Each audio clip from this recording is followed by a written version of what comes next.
Hey everyone, welcome back to my channel. In today's video, I'm going to be talking about the 10 best things I have purchased in my 20s.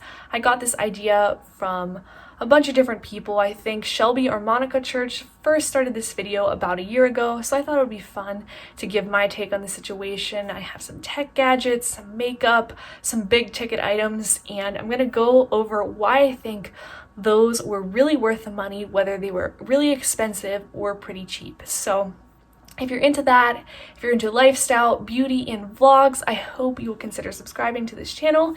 Give this video a thumbs up and keep watching. So my first purchase that I put on this list was a no-brainer, and I can't show it to you because I'm filming this video on it, and that is my iPhone 11. I purchased a purple iPhone 11 right when it came out last year in, I think, early October.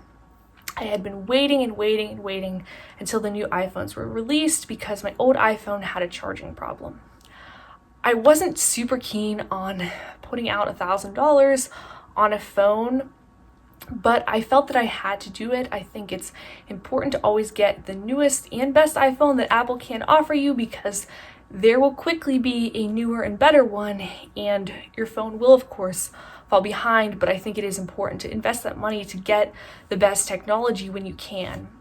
I love this iPhone for the purple design. I think it's really sleek and fun. Purple is obviously my favorite color, so that was a factor for me. I also love the camera. The camera quality on the 11 compared to the 8, which I used to have, is astoundingly different. This camera quality is so clear and pixelated. Yes, by the time you finish processing and uploading to YouTube, it does lose some of that quality, and it's not as good as a Canon G7X or any of those similar cameras that can shoot 4K. I can't get 4K on Final Cut Pro doing my limited technology, but the quality is really good on this camera, and it is really good for taking pictures as well. And if you don't do film, I think that it's still worth it if you like to capture pictures on vacation or your daily life. The battery life is amazing. The iPhone 8 battery always sucked for me, and at the end I had like this huge charging battery problem, which I think a lot of people did. But this battery just lasts so long. It has this neat feature where it shuts off charging a little bit before you get up. Like if you set alarms, I typically set an alarm for 6, so at 5:30 every morning it stops charging to kind of conserve the battery, and the battery just lasts hours and hours. So I'm super happy with this iPhone.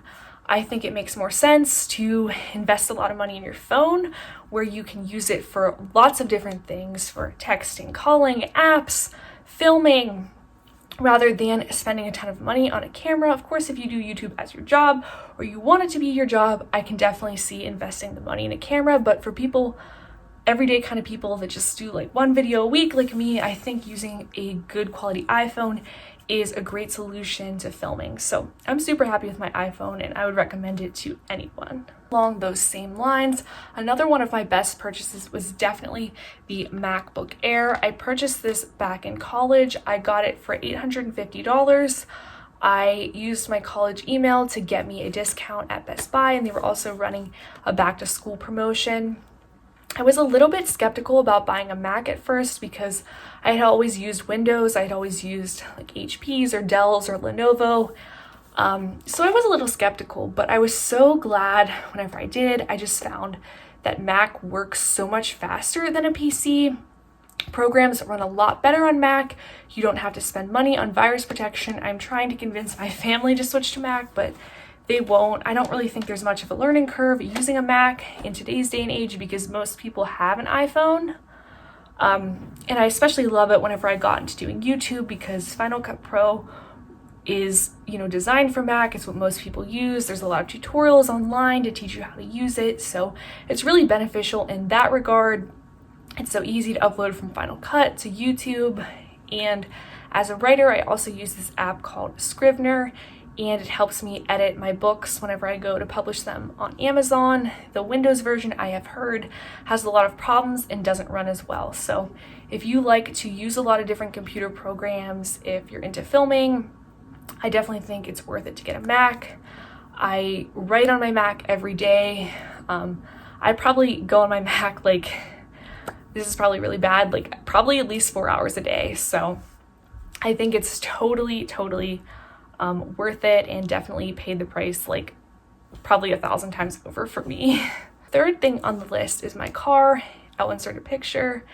I got a red Nissan Sentra back in November of 2018, and I got it secondhand, but it only had 1,000 miles on it, so it was a really good deal. I think if you're a young person and you're kind of buying your first or second car, you're buying it out of college, you still have student loans, it doesn't make sense to buy a brand new car. You can find a secondhand car that's really nice quality, like what I did.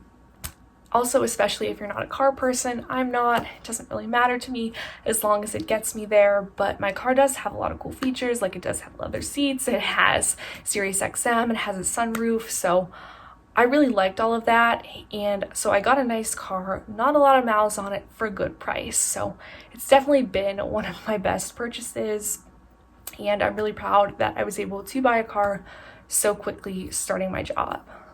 My fourth purchase is a lot cheaper than all of these other ones, and that is the Anastasia Beverly Hills Sultry palette. This palette has definitely been worn to the ground.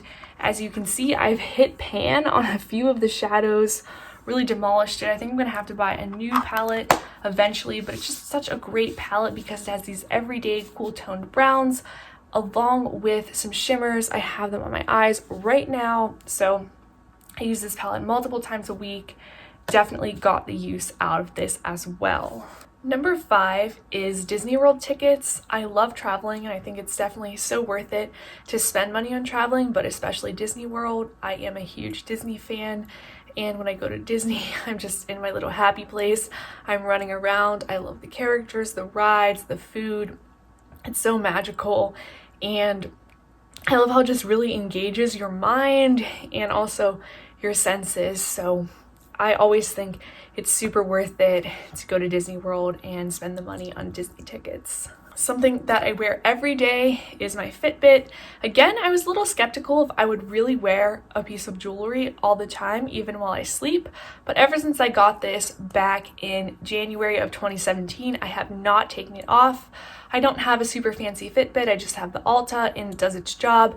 It tracks my sleep, my calories, my steps, and it really helps me get a good grasp on how active I am every single day, how much I'm sleeping. And it's really made me more aware of my health. I also love the Alta because it's a super thin band, and I think that's also why I wear it so much. I don't think you need to go out and spend a ton of money on an Apple Watch. The purpose of a Fitbit is a fitness tracker. I can see text messages on here, I can't respond to them, but I think it definitely does its job, and I would recommend anyone to get a Fitbit. My number 7 item is a savings account. Right after college, I opened up a high yield savings account called Marcus by Goldman Sachs. It's one of the best high yield savings accounts you can have. I was a finance major in college, and I would personally recommend anyone to put their money in a high yield savings account. It is very safe investment, but it pays more interest than a regular savings account that you would have at a bank. You do have to report it, especially on your taxes, but it's a really good idea to put your money there. So this isn't really a purchase, but it is an investment, and I definitely couldn't make this list without putting that on there.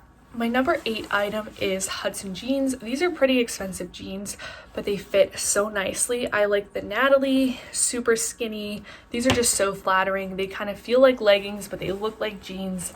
I have 3 different pairs: black, this dark wash right here, and this medium lighter wash. And honestly, I think I need to buy 3 more pairs and get rid of all of my other jeans because they are just that comfortable. They look so nice on you, and I think it's really worth it to spend the money and get yourself a pair of quality denim jeans. One of the best purchases I've ever made were these little notebooks with inspirational sayings on them. I've been doing this for the last 3 years. I write a quote in every single day, and I write something that I accomplished. So these are pretty filled up. They really get me in a good positive mental state, and I kind of like looking back on them and remembering little memories throughout the year. This is my one for 2020. I like the little marble look of it, super cute. and I definitely think that was a really cheap buy, but it helps me every day and definitely one of my 10 best purchases. Finally, my final best purchase was concert tickets to Taylor Swift, to Bruce Springsteen, to Train, to Andrew McMahon. Basically, all of the concerts that I've gone to in my 20s have been unbelievable. Concerts are just a great escape for your mind, for your soul. It's so fun to go with friends or family and just enjoy live music. I definitely think going to a concert is a worthwhile investment. So that concludes my 10 best purchases that I've made in my 20s. Let me know what's your best purchase you've made in whatever decade you're in. Subscribe if you're new, and I'll see you guys in my next one. Bye. Every time I'm going out, the same things keep happening. New boy, same tricks.